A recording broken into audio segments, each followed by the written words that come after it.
हरे कृष्णा। प्रश्न उठते हैं और आगे भी शायद कुछ लोग उठाते ही रहेंगे। कौन से प्रश्न, बताते हैं। महाराष्ट्र में एक राजनीतिक रैली में एक राजनीतिक पार्टी के सदस्य ने मंच पर आकर भगवान श्री राम के मंदिर बनने पर ही प्रश्न उठा दिया। एक दूसरे को नीचा दिखाते दिखाते अब राजनेता भगवान पर भी आक्षेप करने से चूक नहीं रहे। उनका कहना था कि जिस राम ने एक धोबी के कहने पर अपनी पत्नी सीता को वन में छोड़ दिया, हम उनके मंदिर क्यों बनाएं? तो आपके मंदिर बनाएं। प्रश्न तो अपनी जगह पर है, लेकिन क्या ये कोई प्रश्न है? पहले हमें समझना होगा कि ये प्रश्न पूछने वाले कौन होते हैं।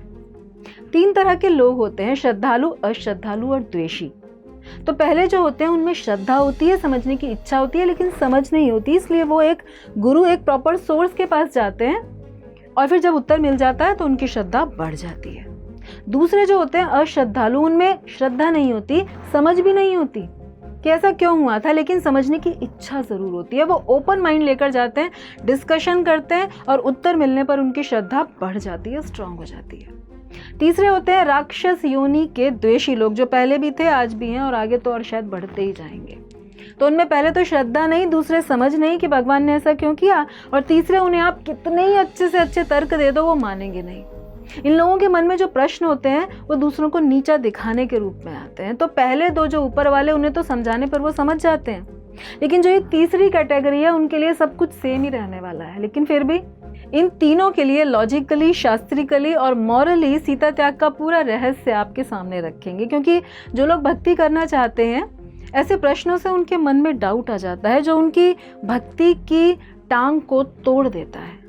लेकिन व्यक्ति जब समझ जाता है तो श्रद्धा से युक्त हो जाता है, तो वो निश्चय पूर्वक भक्ति करता है और माया से पार हो जाता है। तो रामायण का सबसे दुखमय प्रसंग सीता माता का त्याग। हम ठहरे कलयुग के जीव, हमें नॉर्मल सी बॉलीवुड, हॉलीवुड की मूवीज को समझने में इतना समय लगता है, तो ये तो भगवान की बनाई हुई मूवी है, और उसमें भी आपकी हमारी बात तो जाने ही दीजिए। बड़े बड़े योगी, ज्ञानी, त्रिकालज्ञ, वो भी जब भगवान की लीला को समझने बैठते हैं तो भ्रमित हो जाते हैं। वो भी अपने से किसी बड़े भक्त, ज्ञानी या गुरु की शरण लेते हैं। जैसे काकभूषुंडी जी ने शिव जी और ब्रह्मा जी की शरण ली, वात्स्यायन जी ने शेषनाग जी की, जो कि स्वयं लक्ष्मण है, और पार्वती माता ने शिव जी से प्रश्न उत्तर किया था। तो जब उनको भी भगवान की लीलाएं समझ नहीं आई तो हम हैं कौन? हमारी बुद्धि की क्षमता बहुत ही लिमिटेड है।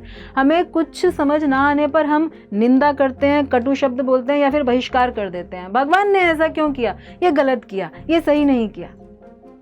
लेकिन ये सब सोचते हुए या कहते हुए हमें जरा सा भी अंदाजा है कि ये श्री राम कौन है? हम यहाँ पर हम में या आप में से किसी आम आदमी या किसी ऐसे ही राजा की बात नहीं कर रहे। श्री राम, जिनकी भ्रिकुटी के टेढ़े होने से प्रलय आ जाती है, सृष्टियां बन जाती हैं, बिगड़ जाती हैं। रोम रोम ब्रह्मांड निकाया, जिनके एक एक रोम से ब्रह्मांड निकलते हैं। वो तत्व, वो शरीर कितना बड़ा होगा हम सोच भी नहीं सकते, हमारे मन और बुद्धि से परे की बात है। लेकिन वही भगवान प्रेम के अधीन होकर कौशल्या के छोटे से शिशु बन जाते हैं, कभी एक सामान्य पति की तरह विलाप करने लगते हैं। उनका जन्म देखकर अच्छे अच्छों की बुद्धि भरमा जाए। जब एक मनुष्य के रूप में आकर लीला करते हैं तो हम उन्हें अपने जैसा समझकर डाउट करते हैं, किंतु उनका जन्म दिव्य होता है। हम सभी अपने माता और पिता के रज और वीर्य के संयोग से पैदा होते हैं, जन्मते हैं, किंतु भगवान ऐसे नहीं जन्म लेते। भगवान को कोई आवश्यकता नहीं कि किसी के पेट के भीतर बैठकर शीर्षासन करें, उल्टे लटके। भय प्रगट कृपाला, वो प्रकट होते हैं। जैसे रात को चंद्रमा दिखता है, सुबह गायब, फिर से रात को आ जाता है। तो ये नहीं कि नया चंद्रमा आया है, नहीं, चंद्रमा वही है, हम जानते हैं, बस निश्चित समय पर प्रकट हो जाते हैं। वैसे ही श्री रामचंद्र प्रकट होते हैं और लीलाएं करते हैं। तो आपका प्रश्न है कि उन श्री राम का मंदिर क्यों बनाए जिन्होंने माता सीता को एक धोबी के कहने पर वन भेज दिया? तो इन्हीं श्री राम ने अपनी पत्नी सीता के लिए भारत से श्रीलंका तक पानी पर पत्थरों से पुल बना दिया था, वो भी वानरों की सहायता से। रावण तीनों लोकों का विजेता था, राक्षस मायावी रावण जो अमृत पीकर अमर था, उससे युद्ध किया, उसे मारा। जब वन जाने के लिए सीता जी कहती हैं वनवास में, जब वनवास मिलता है श्री राम को, तो श्री राम मना करते हैं कि नहीं, वनवास तो केवल मुझे हुआ है। तब सीता माता कहती हैं कि मैं आपके मार्ग में कंकड़ पत्थर चुनूंगी। इस उपक्रम में श्री राम कहते हैं कि वन तो छोड़ो, मेरे लिए तो स्वर्ग जाना भी तुम्हारे बिना संभव नहीं है। सीता मैया के हरण के पश्चात वन में सीता मैया को ढूंढते हुए वो हर पक्षी, लता, पत्ता और पेड़ को पकड़ पकड़ कर पूछते कि क्या तुमने मेरी सीता को देखा है, और ऐसा पूछते पूछते रोते, विलाप करते। युद्ध समाप्त होने पर श्री राम विभीषण से कहते हैं कि आप सीता को ले आओ, किंतु सीता माता के आने पर वे कहते हैं मैंने रावण से तुम्हारी रक्षा की, अब तुम जहां चाहो जा सकती हो, तुम्हारी इच्छा। ये सुनकर सब स्तंभित हो जाते हैं। इस तरह श्री राम को चुभने वाले वाक्य कहते हैं। तब सीता कहती है लक्ष्मण से कि लक्ष्मण अग्नि की व्यवस्था करो, मैं अग्नि परीक्षा दूंगी।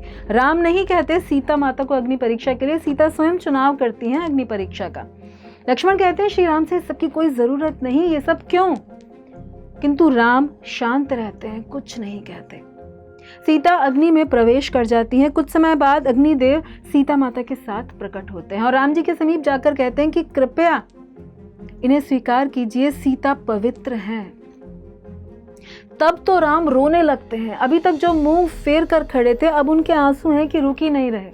अभी 1 मिनट पहले तक कुछ अलग ही व्यवहार कर रहे थे और अब अग्नि परीक्षा के बाद कोई अलग ही राम थे, जैसे कोई अलग 2 व्यक्ति हैं।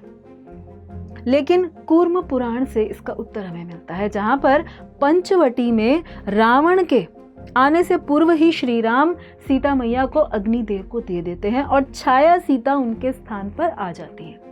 ये छाया सीता अपने पूर्व जन्म में वेदवती थी, जो भगवान विष्णु से विवाह करना चाहती थी, पर रावण के उन्हें परेशान करने पर वो अपना गला काट देती हैं और ये कहती हैं कि मैं अगले जन्म में तेरी मृत्यु का कारण बनूंगी। तो ये वेदवती थी छाया सीता, जिन्हें रावण ने अपहरण किया था। तो जब वो वापस आती हैं तो राम उन्हें नहीं देखते, क्योंकि वो उनकी पत्नी नहीं थी और राम एक पत्नी व्रत थे, उन्होंने देखा ही नहीं। तो ये है एक पत्नी व्रत श्री राम। सीता मैया के प्रति उनका प्रेम, उनकी निष्ठा, उनके विश्वास की सीमा। वाल्मीकि रामायण के प्रथम अध्याय में एक श्लोक आता है कि 10 वर्ष सहस्त्राणि 10 वर्ष शतानि च रामो राज्यम उपासित्वा ब्रह्मलोकम प्रयास्यति। अर्थात राम जी 11,000 वर्षों तक राज्य करके अपने परम धाम को गए। अर्थात भगवान श्री राम 11,000 वर्षों तक पृथ्वी पर रहे और यह प्रसंग सीता जी को वाल्मीकि जी के आश्रम में छुड़वाना हुआ 42 वर्ष की अवस्था में। तो बाकी के 10,900 कुछ वर्ष वो बिना पत्नी के रहे, उन्होंने कभी दूसरा विवाह नहीं किया।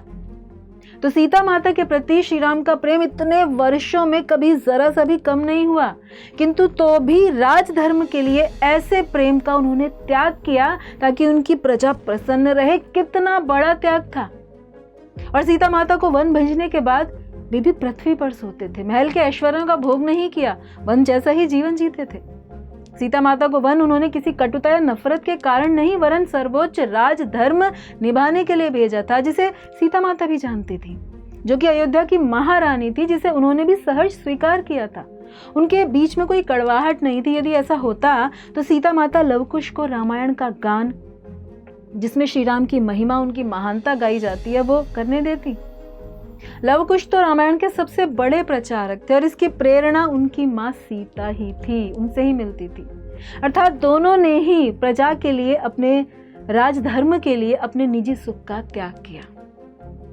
फिर त्रेता युग में यज्ञ उस युग का युग धर्म था, जैसे कलयुग का युग धर्म है नाम संकीर्तन, और यज्ञ में पत्नी का होना अनिवार्य है।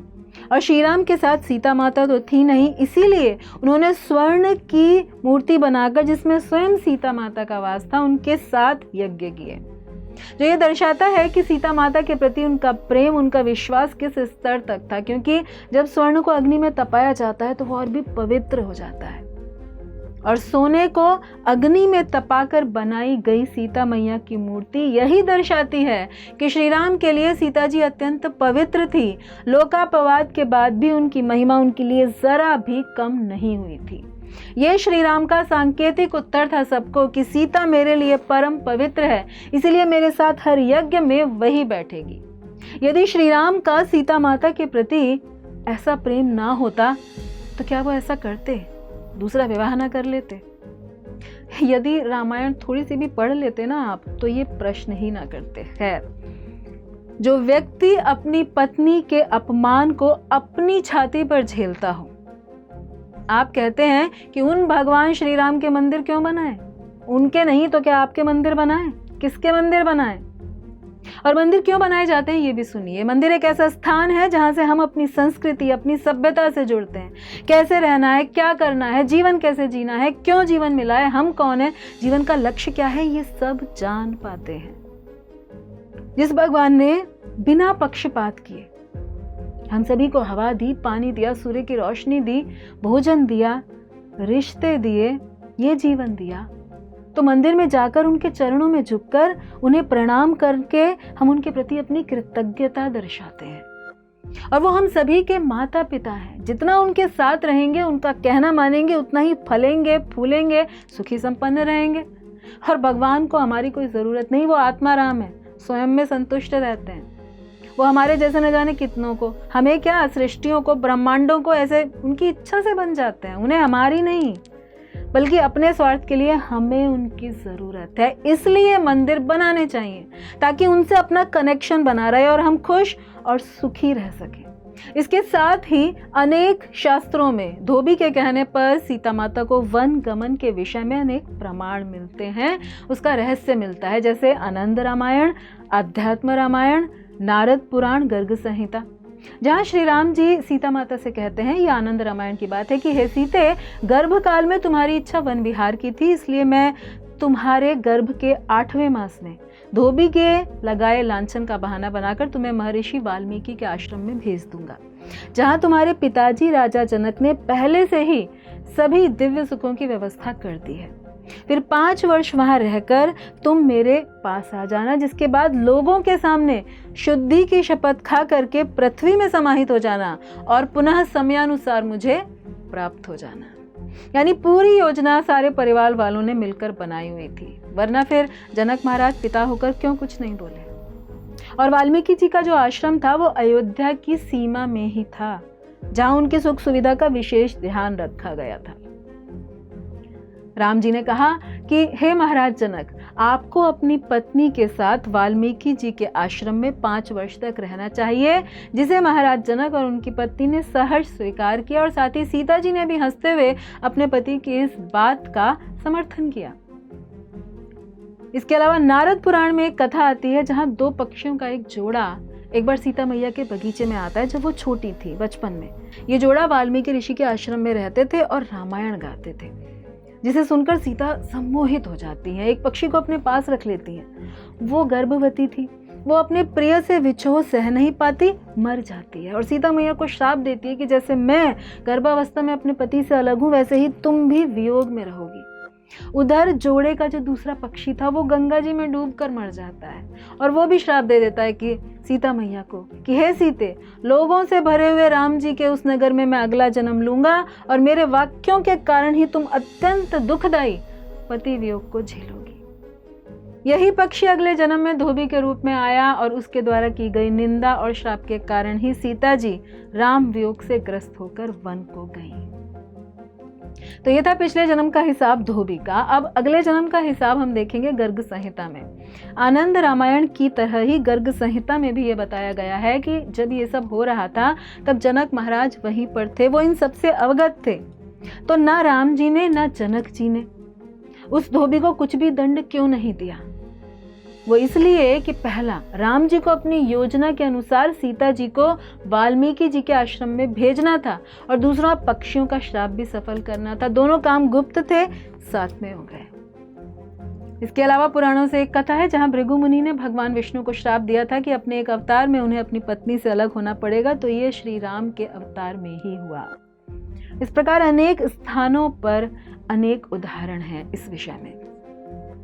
रामायण में भगवान ने जो भी लीला करी वो हमें हमारे जीवन को, वो चाहे जैसा भी है, उसे स्वीकार करना सिखाता है, क्योंकि हम सभी के जीवन में मुश्किलें आएंगी, कठिन समय आएगा, चुनौतियां आएंगी, भूकंप आते रहेंगे। तो इन सब से कैसे निपटना है, कैसे उनसे लड़कर जीवन में आगे बढ़ना है, ये हमें उनसे सीखना चाहिए। राजा बनना, लीडर बनना किसी आम आदमी के बस की बात नहीं। राजा बनने का मतलब यह है कि आपको प्रजा के सुख के लिए, जनता के सुख के लिए अपने सुखों का परित्याग करना होता है। लोकापवाद, अफवाह से डरे बिना आगे बढ़ते रहना होगा, अपने निजी से निजी सुख को भी छोड़ने के लिए तैयार रहना होगा।